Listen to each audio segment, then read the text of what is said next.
Okay, so if you look at page 109, you'll see two questions there, D10. Let's start with the question B first.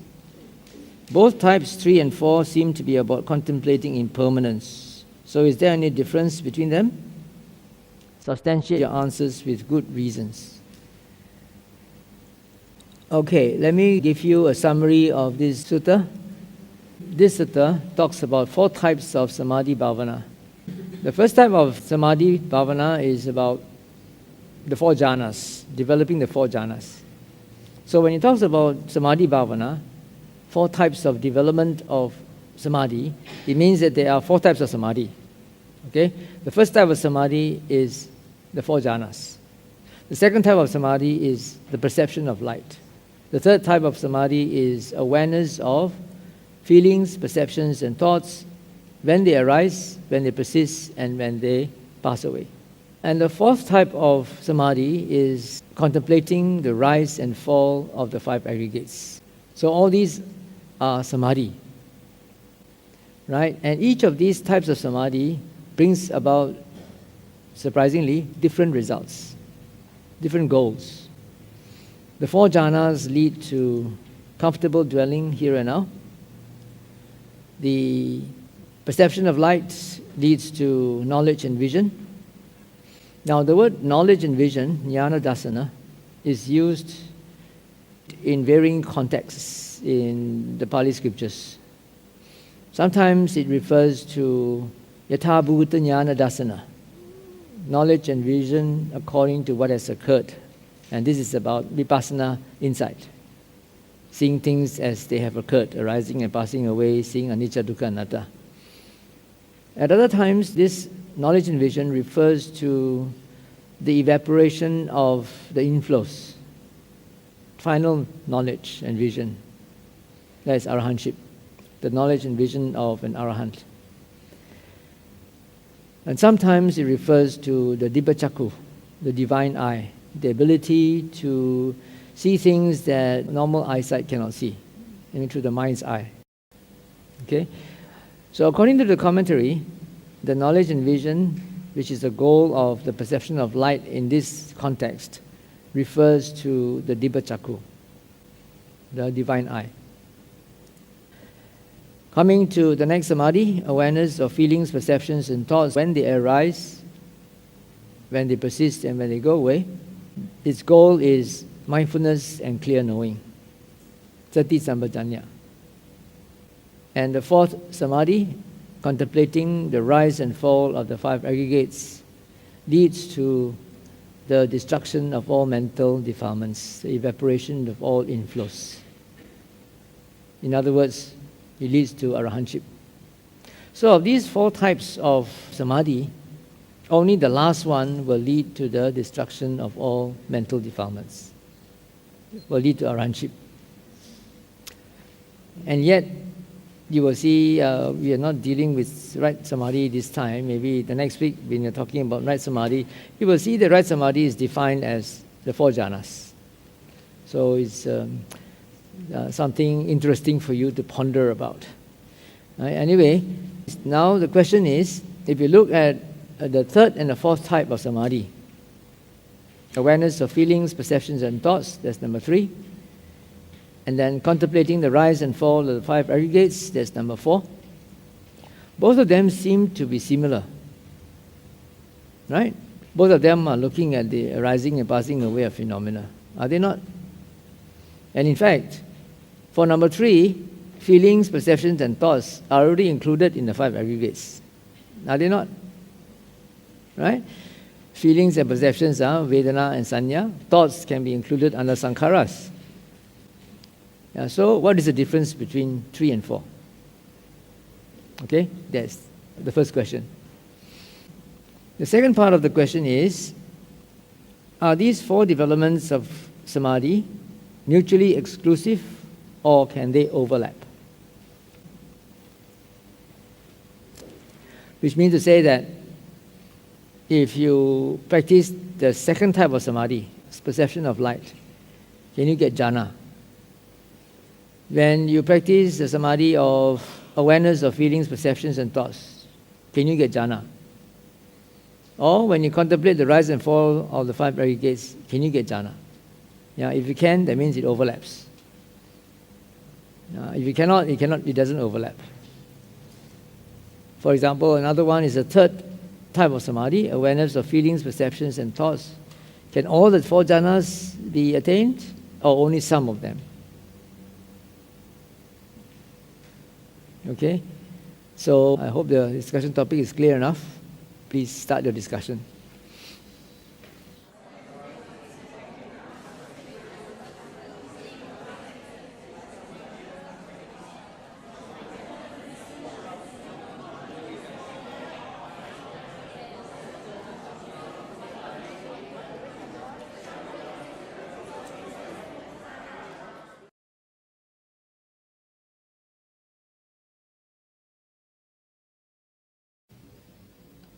Our group tend to believe that all the four development can overlap each other, because from practicing the four jhanas, you can actually go to the part 4, which is contemplation of the five aggregates, and part number 3, awareness of feeling, is actually part of number 4.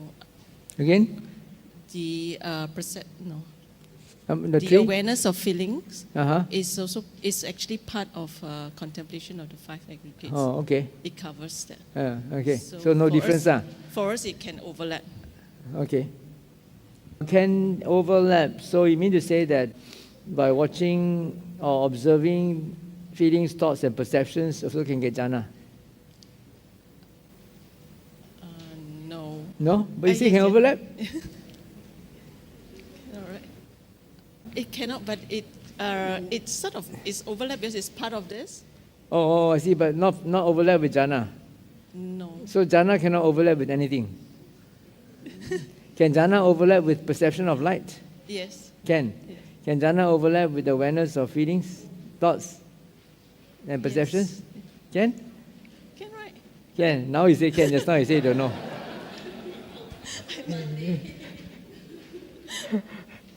Okay. Right, thank you. Yeah. The question for part 1, it can be overlap. It depends on the degree of concentration. When you're in jhana, and if you have like a perfection of light, you can have both. How about the others? The others is if you are having awareness, you can, I think, you can also do contemplation. Of? Contemplation of what? Of the rising and falling, because in awareness also you have rising and falling, and it's also talking about five aggregates. So it can be overlaps. So can be jhana also? Yes, because jhana is samadhi. Okay. Jhana is samadhi, so? Yeah, but not. But samadhi cannot be jhana, not necessarily jhana. Okay. Right, I know what you mean. Yeah. Yes, all right, thank you. The Bhante over there, he said the samadhi has no object. Huh? Samadhi doesn't contemplate on any specific object. That means not specified, so it can be anything. Oh, okay. Earlier on we said so that. So I'm wrong, that means it's fault. Oh, I don't understand. I don't get your logic. According to the explanation given to us, that in samadhi, the object is not specified. So not samadhi, samatha. Samadha. So Okay. it can be everything, one complete circle. Oh, it can be anything. The circle covers everything. Yeah, I it know. can include light, feelings, perception, or the five aggregates. For the second one on perception of light, and as Bhante pointed out, there is also an overlap with 3 there. Yeah, There's a perception. perception there. So in 3, you have feelings, perception, and thoughts. That is part of the 5 aggregates. Yeah. 4 will overlap 3 in that respect. So you have big circle, small circle, and overlapping circle. Yeah, okay, very good. So Yes. that is how we draw that. And in terms of the 3 and 4 about awareness and contemplation, our group feels that there is a time element involved. Awareness is regarding the current, present moment. So you're aware of feelings arising and falling. There could be a reactive element in awareness. That means you could be reacting to the perception or to the feeling or to the thoughts. Whereas in contemplation, you are studying it dispassionately, no reaction, arising and falling. And it can also cover past, present, or future. So in terms of time, the difference is in terms of time element and in terms of how the meditator reacts to the object.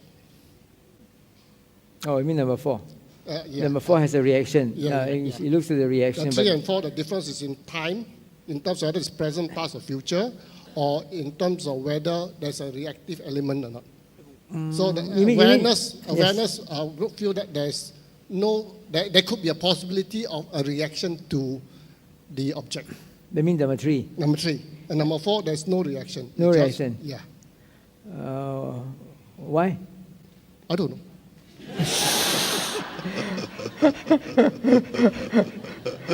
I'm just a beginner. Why do you say that number 3 is only Well, fresh? when you contemplate, the idea you get is that you're able to assess the object dispassionately.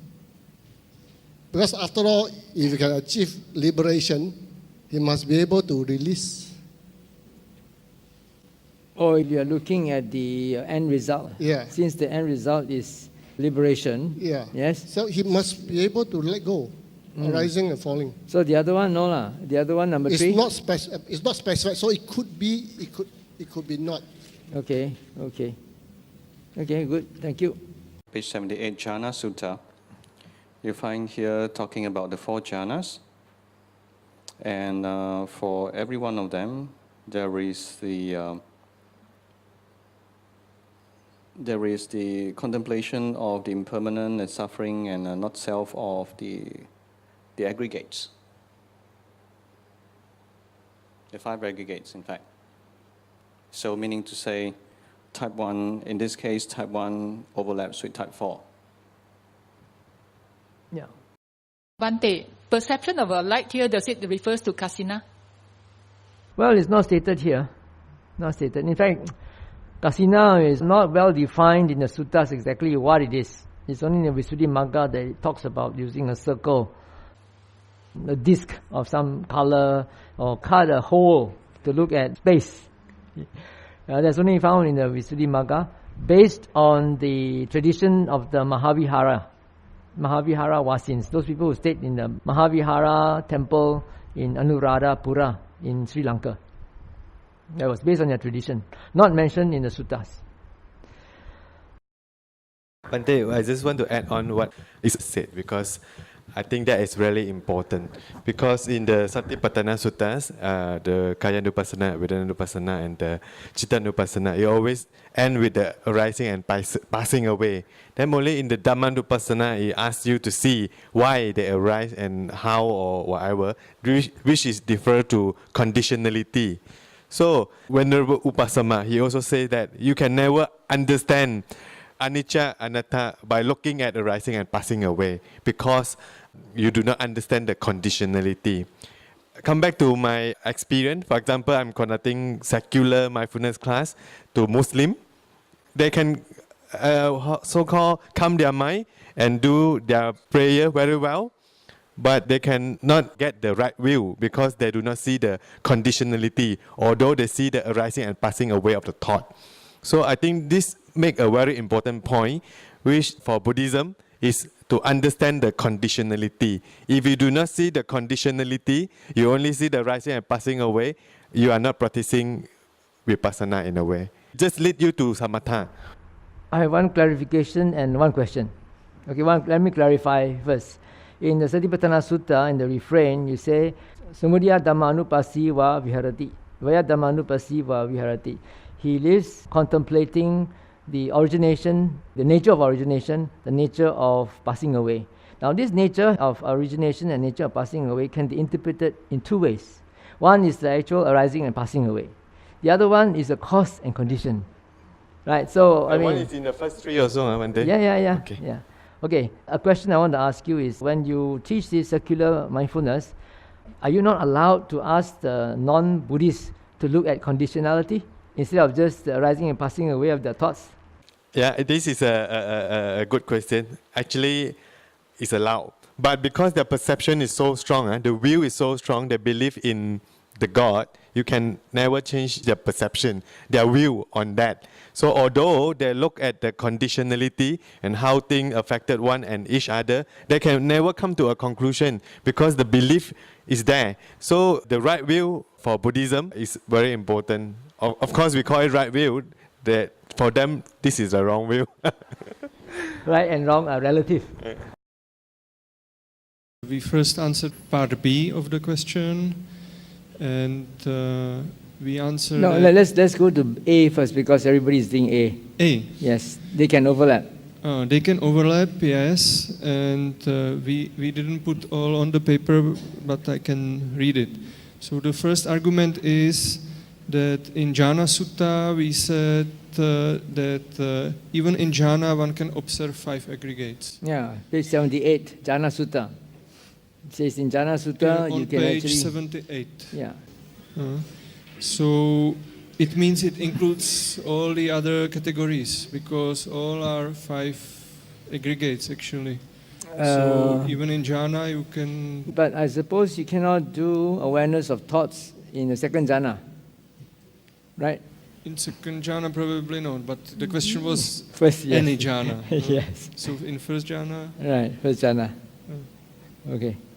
And there are other more detailed arguments. I don't know if we have time to say about the individual categories, how they overlap.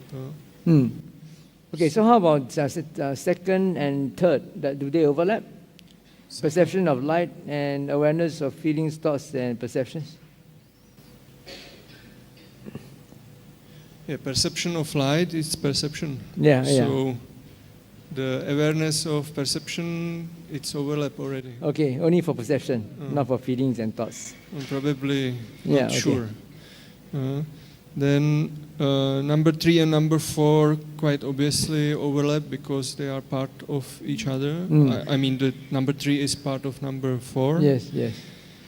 Then the argument from Visuddhimagga and Abhidhamma that actually even the Maggaphala experience is jhana, citta, so it means this overlap also, jhana in the 4th category of the 5 aggregates. Oh, okay. But according to the Abhidhamma and Visuddhimagga, Maggaphala does not have 5 aggregates as object. Yes, Nibbana as object. So 5 aggregates, but no clinging. No 5 aggregates. I mean, Magga and Phala have Nibbana as object, Yeah. not the 5 aggregates. Yeah. So it's not relevant. Not relevant. Yes. Okay. And yeah, that's it. Then Dibbachaku, as you said, that the result of perception of light is Dibbachaku, divine eye. Dibbachaku, okay. Yeah. So it is just my opinion. There has to be also jhana in this case. So Dibbachaku is jhana? I'm not very sure about this, but I think so. Okay. That and even there is stated that it's maintain it over all day and night in the sutta. Yes. So I think the concentration is or very strong or is jhana. All right. Yeah, and that's it. Okay. And then the B is the difference is kaya and vijnana between number 3 and number 4.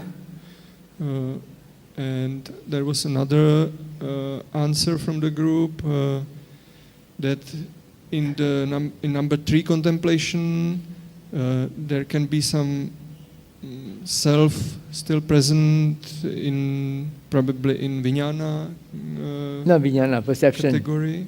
Huh? No. In tree.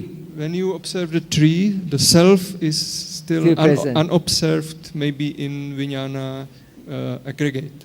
Oh, okay, Uh, okay. But in number 4, contemplation, yogi find no self in 5 aggregates when he is observing all 5 aggregates. Because the kaya is also not, body is also not contemplated in tree, so you can also have the self in the body. Yeah, in self the body, in the body and self in the consciousness. Consciousness, yeah. Okay. That's it. Right, all right, thank you. Just like to add on the relationship between number 2 and number 3. So number 2, the perception of light. And number 3, the monk knows feelings as they arise, persist, and go away, as well as perceptions as they arise and as they go away. So in my understanding, this is not exactly the same in terms of overlap, since the perception of light, the perception is limited just to the object of light in number 2. And in number 3, even so the word perception also occurs here, but in this case, the focus is on perception itself, as well as on feelings, but not on the object. So the object in number 2 is the light, and the object in number 3 is perception itself. So I don't see so much of an overlap here between number 2 and number 3, since they have different objects. Could Bhante please comment on that? Okay, thank you.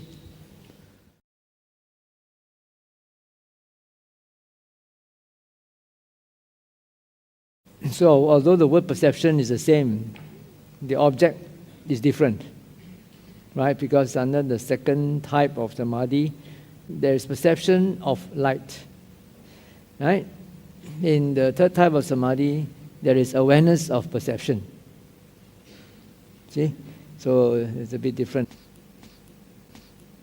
But if you are, after you perceive the light, if you look back at the perception that looks at the light, then you are doing number 3. You know what I mean? Instead of looking at the light, you look at the perception that is perceiving the light. Then there will be 3. Yeah? When the perception of the light is there, when the perception of the light is not there, when it arises, and when it persists, and when it goes away. Both of them will happen simultaneously. The perception will arise together with the light. When there's no more perception of the light, then the light is no longer there. It may be there physically, but then the yogi is no longer conscious of it because the perception is no longer there. Okay, all of you have given very interesting answers. I'd just like to add a little bit more to the difference between 3 and 4. Part of what I'm going to tell you has already been covered by the Samanera just now.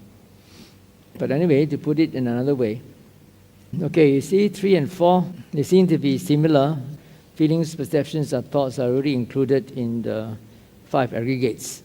But if you look carefully at the actual phrasing of how to do the contemplation of the 5 aggregates, it says on page 108, second paragraph, third line, he lives contemplating the arising and falling away in reference to the 5 aggregates subject to clinging in this way.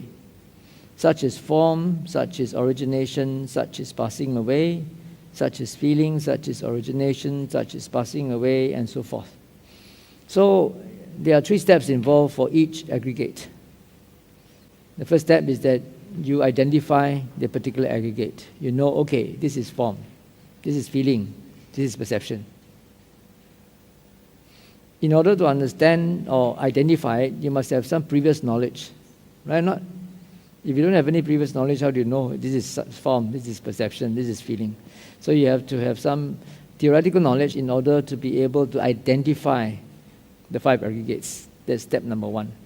Step number 2 is you identify how it arises due to cause and condition. And the third step is you look at how it passes away due to cause and condition. So in this contemplation of the 5 aggregates, we actually have 2 important things. One is you must identify the aggregate, and number 2, you must see how it arises and passes away. what are the cause and conditioning behind the origination and passing away. In other words, you understand causality or conditionality. Not only seeing things arise and pass away. If you just see things arise and pass away without seeing their causes and conditions behind them, you could lead to two types of wrong view. If you don't see the cause and condition behind the origination, how it arises, you may think that it is random or by chance. If you don't see the cause and conditioning or how it arises, you could also jump to the conclusion that there is somebody behind it, somebody up there who is doing all these things behind my back. Yeah. Since you see thoughts come and go, but you cannot see the cause and conditioning. It just pops up from nowhere, And since you cannot find the cause and conditioning, you can jump to the conclusion that either it's by chance, random, or there's somebody behind. Somebody is playing tricks on me. I'm just a puppet. Somebody is pulling all the strings and testing me.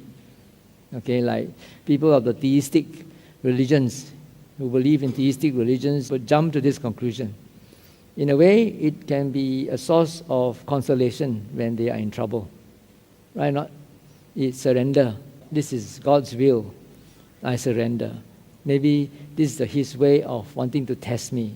Yeah, I have to die soon of terminal cancer, maybe because He wants me up there faster.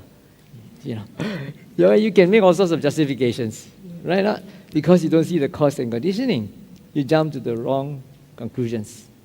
Okay? So that's why, in order to actually arrive at the evaporation of the inflows, you have to understand things thoroughly. It's not sufficient just to see things arise and pass away, you have to see conditionality. How they arise, how they pass away. Okay, that's number one. Now, looking back at number 3, awareness of feelings, perceptions, and thoughts, you will see that the actual wording says that feelings are known as they arise. Page 106, last paragraph. Feelings are known as they arise, known as they persist, known as they go away. Perceptions are known as they arise, known as they persist, known as they go away. Well, one may know that thoughts, feelings, and perceptions arise, persist, and go away.